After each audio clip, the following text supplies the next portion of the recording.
മുന്നേ ഒരു ആൽബത്തിൻ്റെ video post ചെയ്ത സമയത്ത് ഒരുപാട് പേര് അതിൻ്റെ ട്യൂട്ടോറിയൽ വെച്ചിട്ട് മെസ്സേജ് അയച്ചിട്ടുണ്ടായിരുന്നു. ഇന്ന് അതേ ആൽബം അല്ല, പക്ഷെ കുറച്ചും കൂടി അടിപൊളിയായിട്ടുള്ള ഒരു ആൽബം എങ്ങനെ ഉണ്ടാക്കാൻ നോക്കാം. ആദ്യം ഒരു കാർഡ് സ്റ്റോക്ക് നീളത്തിൽ കട്ട് ചെയ്തെടുക്കുക. അതിൻ്റെ വിഡ്ത്ത് നമ്മുടെ ഫോട്ടോൻ്റെ വിഡ്ത്തിനനുസരിച്ചിട്ട് വേണം ചെയ്യാൻ. സെയിം വിഡ്ത്ത് ആൻഡ് ലെങ്ത്തിൽ വേറൊരു കാർഡ് സ്റ്റോക്ക് കട്ട് ചെയ്തെടുക്കുക. അതിന് ഹാഫ് ആയിട്ട് മടക്കുക. എന്നിട്ട് നമ്മൾ ആദ്യം ഫോൾഡ് ചെയ്ത് വെച്ചത് ഇതാ ഈ വീഡിയോയിൽ കാണുന്ന പോലെ ഗ്ലൂ വെച്ചോ ഡബിൾ സൈഡ് ടേപ്പ് വെച്ചോ ഒട്ടിച്ചു കൊടുക്കുക. ഇതുപോലത്തെ 5 ഫ്ലാപ്സ് ഉണ്ടാക്കിയെടുക്കണം. ഈ ഫ്ലാപ്സിലാണ് നമ്മൾ ഫോട്ടോസ് വെക്കുന്നത്. ഇനി ഈ 5 ഫ്ലാപ്സും ഒരുമിച്ചിട്ട് വീഡിയോയിൽ കാണുന്ന പോലെ ഒട്ടിച്ചു കൊടുക്കുക. പിന്നെ ഇതിനൊരു ചട്ട ഉണ്ടാക്കണം. അതിന് വേറൊരു കാർഡ് സ്റ്റോക്ക് എടുക്കുക. സെയിം വിഡ്ത്ത് തന്നെ ആവണം, പക്ഷെ ലെങ്ത് കുറച്ച് കൂടിയിട്ടാവണം. കാരണം സെന്ററിൽ ഒരു 1.1 സെന്റിമീറ്റർ വിട്ടിട്ട് രണ്ട് സൈഡിലും 14 സെന്റിമീറ്റേഴ്സ് ആക്കിയിട്ട് വേണം എടുക്കാൻ.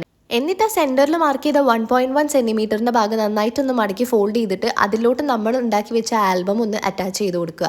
ഇനി ഇതിന്റെ ചട്ടയിൽ നിങ്ങൾക്ക് ഇഷ്ടമുള്ള പോലെ ഡെക്കറേറ്റ് ചെയ്യാം. ഞാനിവിടെ ഒരു ലോക്കിംഗ് സിസ്റ്റത്തിന് വേണ്ടി 2 സർക്കിൾസ് കട്ട് ചെയ്തു. അതിൽ ഒരു സർക്കിളിൽ ത്രെഡ് ഫോം ടേപ്പ് വെച്ച് ഒട്ടിച്ച് നമ്മുടെ ആൽബത്തിന്റെ ഫ്രണ്ട് സൈഡിൽ ഒട്ടിച്ചു കൊടുക്കുക. ബാക്ക് സൈഡിലും സെയിം ലെവൽ അങ്ങോട്ട് ഒട്ടിച്ചു കൊടുത്തു കഴിഞ്ഞാൽ നമുക്ക് ഇതിന് ഇതുപോലെ ലോക്ക് ചെയ്തെടുക്കാൻ പറ്റും.